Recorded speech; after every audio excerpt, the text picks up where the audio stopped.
Okay, so there's a little bit more that we need to talk about complex numbers just to finish up our unit here. First of all, it's kind of interesting to go back and take a look at the sets of all of our numbers and how they relate to each other. And what we can actually do is complex numbers encompass everything. So we can start off with the huge set of complex numbers because a complex number is made up of a real and an imaginary part. Within the set of complex numbers, we can put the real numbers and the imaginary numbers, as you can see here.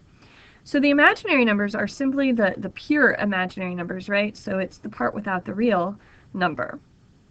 And then the real numbers is the part without the imaginary. So that would be something like the 3 or the -8 or 5 or whatever. And then, as we've seen before, the real numbers can get broken up into rational or irrational. And then if they're rational numbers, we have all these subsets of integers, whole numbers, and natural numbers. Okay, so that's just kind of interesting to take a look at. We can also graph a complex number, but it's not going to be on our Cartesian coordinate plane. It's going to be on the complex plane.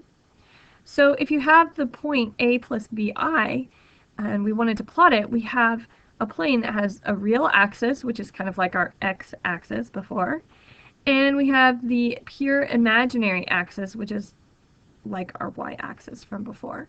So you just have to look at these two numbers to tell you how to move. So we would move over a units in this direction, and we'd move up b units in that direction, and you would get your point a plus bi. So let's try this out. If we had to graph -3 plus 2i, this is the complex plane, remember, we start here at the origin, we go over -3 units here in this direction, and then we're going to move up 2 units for the imaginary part, and that's our point.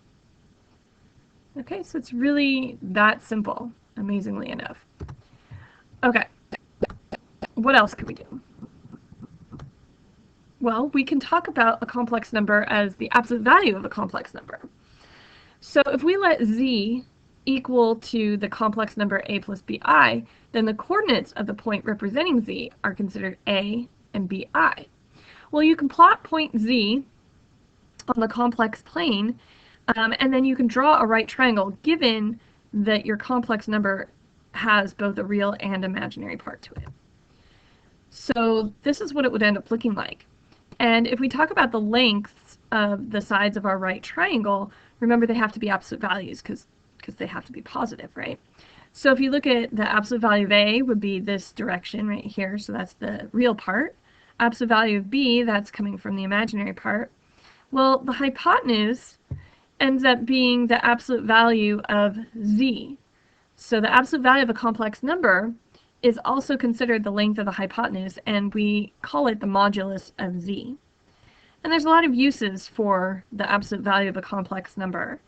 And one of them is so that we can actually compare complex numbers with each other. Because when you look at these two numbers, 3 plus 4i and 1 minus 5i, it's really hard to tell which one is larger than the other.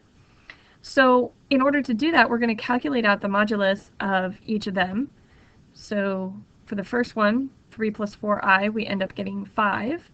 And it's really just plugging it into the Pythagorean theorem, right? So you get the square root of 3 squared plus 4 squared. And then the next one is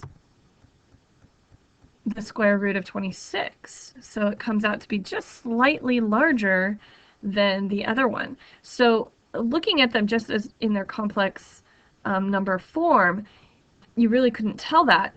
But once you actually calculate out the absolute value of each of these numbers, you can see that the 1 minus 5i is larger than the 3 plus 4i.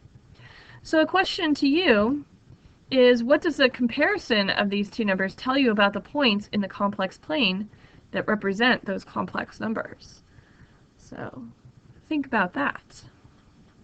All right, so that's all that we have for the kind of last little bits of complex numbers. Hopefully this has been a fun unit for you guys.